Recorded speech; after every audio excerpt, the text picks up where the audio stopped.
D'où vient le terme de la cellulite et c'est tellement pas ce que tu penses? Est-ce qu'il existe réellement des solutions? Comment justement la diminuer? C'est exactement tout ce à quoi on va répondre aujourd'hui. Alors j'espère que t'es prêt parce qu'il y a du boulot. Let's go! Mais avant que cette vidéo ne démarre, je tiens à en remercier son sponsor qui n'est autre que Rhinoshield, que je ne te présente plus.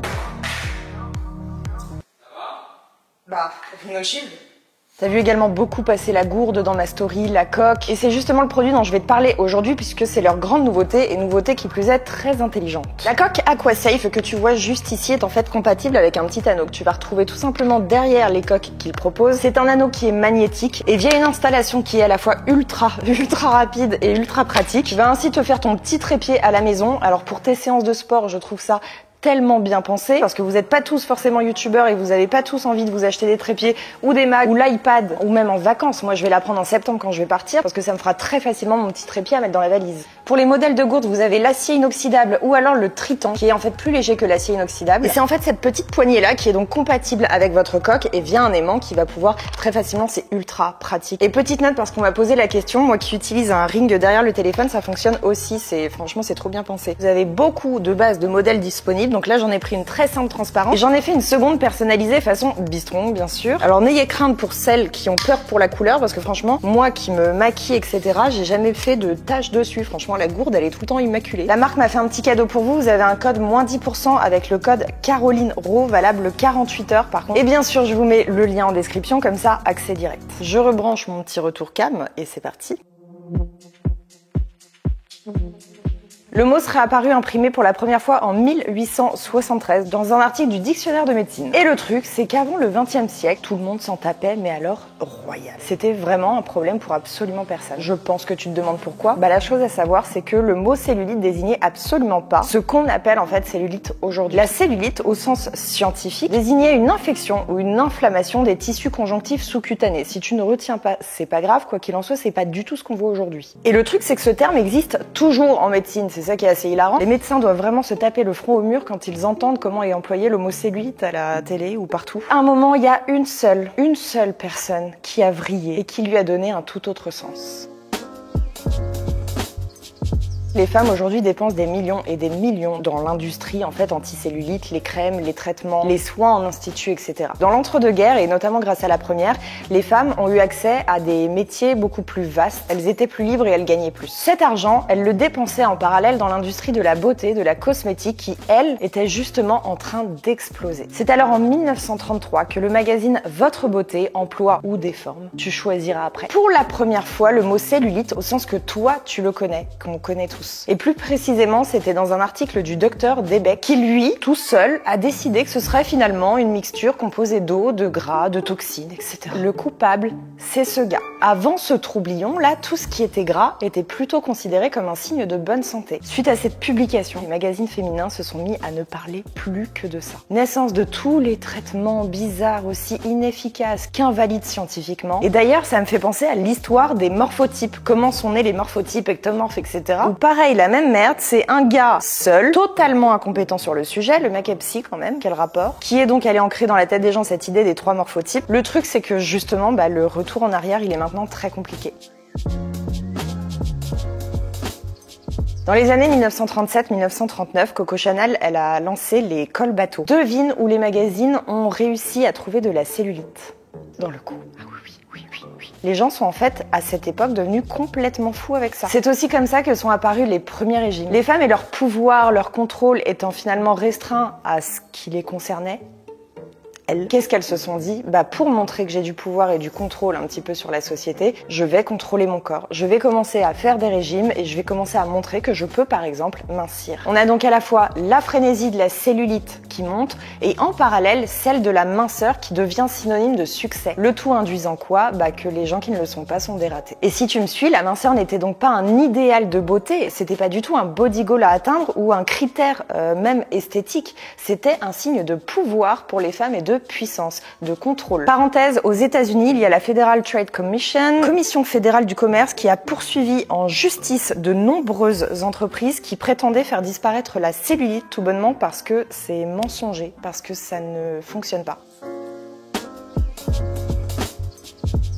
Sur la peau se trouve une couche de graisse maintenue par des tissus fibreux, ce qui forme une espèce de filet. Très souvent, les cellules de graisse vont s'agglomérer en fait les unes aux autres et vont du coup aller percer ce filet. C'est ce que tu vois toi aujourd'hui qu'on appelle du coup la cellulite. Si je peux te donner une métaphore, tu imagines en fait de la pâte à modeler sur laquelle tu mets justement un filet de pêche. Serre cette pâte à modeler, tu vois la petite pâte à modeler qui sort dans les trous du filet, c'est ça. C'est un processus qui est donc non seulement parfaitement normal, mais aussi répandu chez l'écrasante majorité des femmes. Petite parenthèse, je me suis fait une réflexion interne psychologique. Peut-être que tu vas pouvoir du coup m'aider à débattre là-dessus en commentaire. Et je vous préviens, j'ai pas la réponse. C'est vraiment, je me suis juste posé la question. On voit beaucoup sur les réseaux sociaux de posts montrant réalité, Instagram, etc. Et justement affichant la cellulite sur le corps des femmes pour ainsi montrer que bien que fit girl, bien que je fais du sport, etc.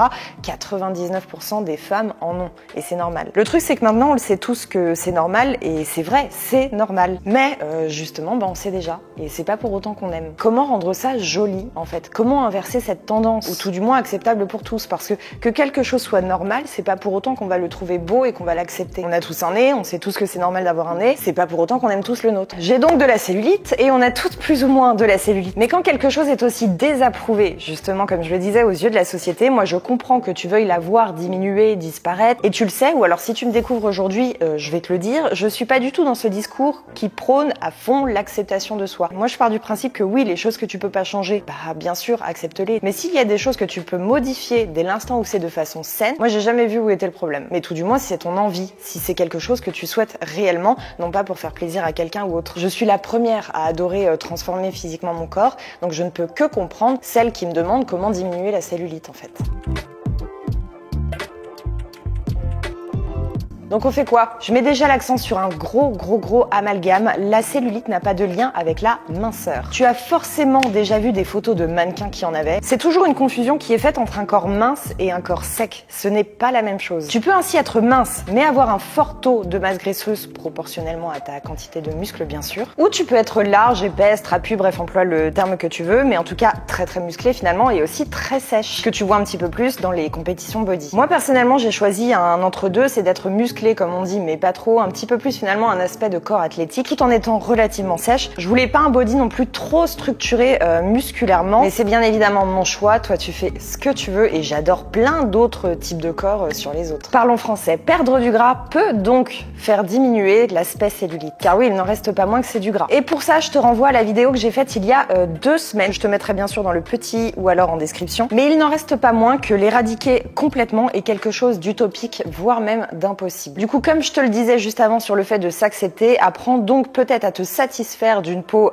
plus lisse grâce à ce que je t'indique justement dans la vidéo. Mais si tu te pinces ultra fort, bien sûr, et qui plus est sur les zones où ton corps naturellement stocke le plus, bien évidemment, tu vas en trouver. La science a tendance à être clairement unanime sur ce fait. Il faudrait activer la totalité des muscles pour que cela ait un impact sur l'aspect cellulite. Et j'ai presque envie de dire sans blague. On est toujours dans cette idée que non, on ne peut pas perdre du gras d'une façon ciblée sur une zone ciblée, que faire des crunchs ne fait pas perdre le gras du ventre et que faire des squats ne fait pas réduire l'aspect cellulite sur les cuisses. Concrètement, qu'est-ce que ça veut dire? Tu m'oublies tes séries de 40 squats, uniquement des squats, que tu fais une fois par semaine et ce 3 fois dans l'année. Mise sur un programme fitness bien structuré qui te travaille évidemment le corps dans son intégralité, les plus grosses pertes de temps sont vraiment ces idées de travailler une seule partie du corps dans l'espoir de l'avoir changé parce qu'on le sait, dans la perte de gras, vraiment, ou dans l'aspect, bref, ce que tu veux, ça ne fonctionne pas. Ça fonctionne pour les muscles parce qu'on est sur des constituants très différents. Mais comme je l'avais dit dans cette vidéo, on dit bien le gras, pas les gras. Par contre, on dit les muscles. Si tu souhaites que je te fasse maintenant un rapide topo ou des topos sur tous les produits du marché du type les crèmes, les patchs et je ne sais quoi d'autre, vraiment j'englobe absolument tout là parce que ça va être simple, il y a absolument rien qui ne te fera diminuer l'aspect cellulite de cette façon-ci. Comme tu t'en doutes, si ça avait le quelconque effet, tout le monde achèterait les fameuses boissons ou machins ou crèmes ou trucs. Je t'assure que j'en ai dépensé des thunes dans les crèmes anti-cellulite à dos, tu n'as même pas idée. Concernant tout ce qui est palpé roulé, tu le sais, j'ai travaillé pendant longtemps dans des instituts minceurs. Je l'ai pratiqué, j'avais été formée et je me le fais encore de temps en temps sur moi. Tu peux voir un changement, mais en fait c'est un leurre. Ce n'est pas réellement sur la masse graisseuse, sur les adipocytes que tu vas avoir un changement. Quand tu masses ta peau, tu le sais, tu fais circuler que ce soit la lymphe, la circulation sanguine et du coup, si tu le fais de façon régulière, forcément ça va lisser un petit peu tout ça. Mais le palpé roulé n'atteint pas en lui-même les adipocytes, donc les cellules graisseuses. Donc sur le moment, pendant ta cure, tu vas avoir l'impression de voir une amélioration, ce qui est vrai, hein, mais pas en fait sur le dos ce que tu imagines. Il n'y a rien à ce jour, et pourtant je m'informe régulièrement vu que j'étais là-dedans, en termes de technologie esthétique qui fonctionne réellement. Mais pour moi, c'est des milliers et des milliers d'euros de dépensés, alors que très honnêtement, la solution la plus simple si tu veux faire quelque chose reste de faire quelque chose qui va en plus te durer de façon saine dans le temps, qui va être durable et qui va potentiellement agir sur plein d'autres aspects de ton corps, de ton quotidien et de ta santé également. J'espère que cette vidéo t'a plu, t'as appris plein de choses potentiellement sur la cellulite. N'hésite pas à la repartager autour de toi, notamment peut-être si tu as des copines qui sont ultra matraquées là-dessus ou pour qui c'est vraiment un très très gros dossier pour elles, un très gros, je vais utiliser le mot, un très gros complexe. J'espère aussi que cette vidéo vous fera du bien. Je vous fais évidemment des gros bisous. Je rappelle que le lien Rhinoshield et le code promo sont évidemment en barre de description et je vous dis à la semaine prochaine.